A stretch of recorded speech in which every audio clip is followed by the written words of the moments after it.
Middle east में एक नया और खतरनाक चैप्टर शुरू हो गया है। ईरान और इजराइल के बीच का झगड़ा अब खुलकर जंग में बदल गया है। यह दो सबसे ताकतवर फौजों के बीच सीधी टक्कर है। इसके नतीजे सिर्फ ईरान और इजराइल के लिए नहीं, बल्कि पूरी दुनिया के लिए बुरे हो सकते हैं। मिडिल ईस्ट दुनिया की एनर्जी का रास्ता है। यहां कोई भी रुकावट ग्लोबल मार्केट में हलचल मचा देती है। जून 2025 की घटनाओं ने सब कुछ बदल दिया। अब यह सीधा टकराव है। दूसरे देशों को खींचने वाले बड़े झगड़े का खतरा असल है। इस जंग के दिल में आम लोग हैं, जिनकी जिंदगी उलट पुलट हो जाती है। हमें इस झगड़े की पेचीदगियों और इंसानी कीमत को समझना चाहिए। आज के झगड़े को समझने के लिए हमें पीछे देखना होगा। ईरान के 1969 के इस्लामिक रिवॉल्यूशन से पहले ईरान और इजराइल प्रैक्टिकल पार्टनर थे। रिवॉल्यूशन से एक बहुत ही इजराइल विरोधी सोच आई, जिसने इजराइल को एक गैर कानूनी दुश्मन बताया।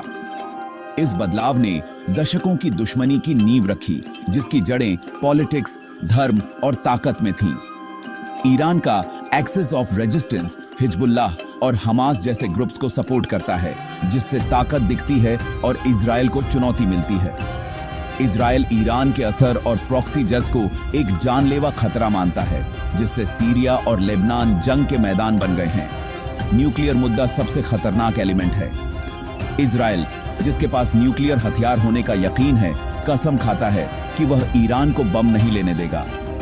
ईरान कहता है कि उसका न्यूक्लियर प्रोग्राम शांतिपूर्ण है, लेकिन सीक्रेसी शक बढ़ाती है। इजराइल ने साइबर अटैक और हत्याओं के जरिए ईरान के प्रोग्राम को बर्बाद कर दिया है, जिससे दांव एक कयामत के लेवल तक बढ़ गए हैं। ये पिलर्स पॉलिटिकल राइवलरी, धार्मिक विरोध और न्यूक्लियर गतिरोध एक भड़काऊ मिश्रण बनाते हैं। सालों का तनाव अब सीधी लड़ाई में बदल गया है। हर तरफ वाला दूसरे को एक बुनियादी खतरा मानता है, जिससे डिप्लोमेसी लगभग नामुमकिन हो जाती है। हर हरकत को उकसावा माना जाता है, जिससे बढ़ोतरी का एक साइकिल चलता है। पूरी तरह से जंग की खाई कभी इतनी करीब नहीं आई। नाजुक शांति 13 जून 2025 को टूट गई। इजराइल ने ईरान के अंदर तक कोऑर्डिनेटेड हवाई हमले किए, जिसमें इस्फहान, नटांजा और तबरेज में न्यूक्लियर और ड्रोन फैसिलिटीज को निशाना बनाया गया। हमलों ने एक साफ मैसेज दिया: इजराइल ईरान के सबसे सेंसिटिव ठिकानों पर हमला कर सकता है। 24 घंटे के अंदर ईरान ने ऑपरेशन ट्रू प्रॉमिस 2 के साथ जवाब दिया। इजराइल पर ड्रोन और मिसाइलों का एक बड़ा हमला। पूरे इजराइल में हवाई हमले के सायरन बजे, क्योंकि उसकी डिफेंस ने ज्यादातर मिसाइलों को रोक दिया, लेकिन कुछ से नुकसान और जान माल का नुकसान हुआ। दोनों तरफ ने कामयाबी का दावा किया, अपने नुकसान को कम करके और दूसरे के नुकसान को बढ़ा चढ़ाकर बताया। यह पहली बार था जब दोनों देशों ने एक दूसरे की जमीन पर सीधे खुले हमले किए। छाया युद्ध खत्म हो गया, खुला युद्ध शुरू हो गया। दुनिया देख रही थी, सोच रही थी कि क्या यह अंत था या सिर्फ शुरुआत। अगले दिन तय करेंगे कि क्या यह क्षेत्र खाई से पीछे हटता है या एक बड़े युद्ध में डूबता है। दांव इससे ज्यादा नहीं हो सकते। इस अनूठे आदान प्रदान के बाद दुनिया पूछती है, आगे क्या होगा? एक सिनारियो और ज्यादा बढ़ोतरी का है। इजराइल या ईरान बड़े हमले कर सकते हैं, जिससे पूरी तरह से युद्ध का खतरा है। ईरान हिजबुल्लाह जैसे प्रॉक्सीज को एक्टिव कर सकता है, नए मोर्चे खोल सकता है और इजराइल की डिफेंस को फैला सकता है। या फिर जबरदस्त इंटरनेशनल दबाव दोनों तरफ को तनाव कम करने के लिए मजबूर कर सकता है, जिसमें ग्लोबल पावर्स संयम बरतने की अपील करेंगी। भले ही सीधा झगड़ा रुक जाए, खुले हमलों के खिलाफ वर्जिट टूट गया है। हम मैनेज्ड कन्फ्रंटेशन के एक नए युग में आ गए हैं। साइबर अटैक, हत्याएं और नेवल झड़पें आम हो सकती हैं। गलत अंदाजे का खतरा खतरनाक रूप से ज्यादा है। एक छोटी सी घटना किसी भी वक्त सीधी जंग को फिर से भड़का सकती है। हर युद्ध में कुछ लोग अराजकता से फायदा उठाते हैं। ईरान और इजराइल दोनों में कट्टरपंथी संघर्ष का इस्तेमाल ताकत को मजबूत करने और असहमति को चुप कराने के लिए कर सकते हैं। ईरान में IRGC और इजराइल में राजनीतिक नेता प्रभाव और संसाधन हासिल कर सकते हैं। रूस जैसी बाहरी शक्तियां संकट का फायदा उठा सकती हैं, पश्चिम का ध्यान भटका सकती हैं और तेल की कीमतें बढ़ा सकती हैं। चीन एक मध्यस्थ के रूप में कदम रख सकता है, जिससे उसकी ग्लोबल स्थिति मजबूत होगी। ISIS जैसे चरमपंथी समूह अस्थिरता में पनप सकते हैं, अराजकता में भर्ती और विस्तार कर सकते हैं। सांप्रदायिक विभाजन गहरा सकता है, जिससे और हिंसा भड़क सकती है। सुरक्षा के लिए एक युद्ध अंततः क्षेत्र और उससे आगे के लिए और भी ज्यादा असुरक्षा पैदा कर सकता है।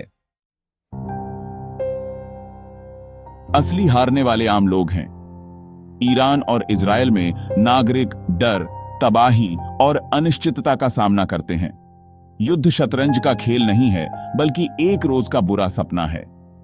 अर्थव्यवस्थाएं प्रभावित होती हैं, क्योंकि बजट, हेल्थ केयर और एजुकेशन से युद्ध में चला जाता है। ईरान में प्रतिबंध और युद्ध हाइपर इन्फ्लेशन और कमी को ट्रिगर कर सकते हैं। इजराइल में लामबंदी रोजमर्रा की जिंदगी को बाधित करती है। मनोवैज्ञानिक टोल बहुत ज्यादा है। पीढ़ियां सदमे में बड़ी होती हैं, समाज अविश्वास और दुख से विभाजित होते हैं। एक सामान्य जीवन का सपना फीका पड़ जाता है, जिसकी जगह चिंता और नुकसान ले लेता है। हर मिसाइल नफरत के चक्र को गहरा करती है, जिससे शांति नामुमकिन लगती है। बातचीत के लिए मध्य मैदान सिकुड़ता है और युद्ध का नैरेशन हावी होता है। सबसे बड़ी हताहत शांतिपूर्ण भविष्य की उम्मीद है। मानवीय लागत तत्काल और दुखद है। इजरायली हमलों में ईरान में कम से कम 45 लोग मारे गए और 150 से ज्यादा घायल हुए, जिनमें इस्फहान के पास नागरिक भी शामिल थे। ईरान के जवाबी हमले में इजराइल में 3 लोग मारे गए, जिनमें एक बच्चा भी शामिल था और दर्जनों घायल हुए। दोनों तरफ के सिविलियंसों को नुकसान हुआ। बिजली कटौती, बम शेल्टर में समय और साइकोलॉजिकल ट्रॉमा। हवाई अड्डे बंद हो गए, सप्लाई चेन बाधित हो गई और मानवीय एजेंसियों ने संकट की चेतावनी दी। अगर संघर्ष बढ़ता है तो हताहतों की संख्या हजारों तक पहुंच सकती है, जिसमें लाखों लोग विस्थापित होंगे। बुनियादी ढांचा तबाह हो जाएगा, जिससे विकास दशकों पीछे चला जाएगा। ये संख्याएं सिर्फ आंकड़े नहीं हैं, वे जीवन और भविष्य हैं जो नष्ट हो गए हैं। ईरान इजराइल संघर्ष दुनिया भर में झटके भेजता है। फारसी खाड़ी में व्यवधान के डर से तेल की कीमतें बढ़ती हैं, जिससे वैश्विक मुद्रास्फीति बढ़ती है। उच्च ऊर्जा लागत हर जगह उपभोक्ताओं और उद्योगों को प्रभावित करती है, खासकर विकासशील देशों में। युद्ध वैश्विक गठबंधनों पर दबाव डालता है और अमेरिकी ध्यान को अन्य प्राथमिकताओं से हटाता है। अंतरराष्ट्रीय संस्थान प्रतिक्रिया देने के लिए संघर्ष करते हैं, प्रतिस्पर्धी हितों से विभाजित होते हैं। वैश्विक व्यापार और शिपिंग बाधित होते हैं, जिससे लागत बढ़ती है और देरी होती है। हमारी परस्पर जुड़ी दुनिया में एक क्षेत्रीय युद्ध जल्दी ही एक वैश्विक संकट बन जाता है। एक कोने में युद्ध की आग हम सभी पर एक छाया डालती है। हम एक चौराहे पर खड़े हैं। यह संघर्ष शांति की कमजोरी के बारे में एक चेतावनी है। बढ़ोतरी केवल विनाश और पीड़ा लाती है। कोई वास्तविक विजेता नहीं है। असली हारने वाली मानवता है, क्योंकि संसाधन बर्बाद होते हैं और नफरत बढ़ती है। वैश्विक समुदाय निष्क्रिय नहीं हो सकता। इस संकट के लिए एक एकीकृत राजनयिक प्रतिक्रिया की आवश्यकता है। विश्व नेताओं को दोनों पक्षों पर दबाव डालना चाहिए कि वे पीछे हटें और विनाश पर बातचीत चुनें। केवल शांति ही एक व्यवहार्य भविष्य प्रदान करती है, जिसके लिए साहस, समझौता और सहानुभूति की आवश्यकता होती है। नेताओं को शक्ति से ऊपर लोगों को प्राथमिकता देनी चाहिए और सिविलियंसों को युद्ध समाप्त करने की मांग करनी चाहिए। यह हमारी सामूहिक अंतरात्मा की एक परीक्षा है। आइए उम्मीद करें कि ज्ञान और कूटनीति प्रबल होगी और हमारी दुनिया से युद्ध की छाया हट जाएगी।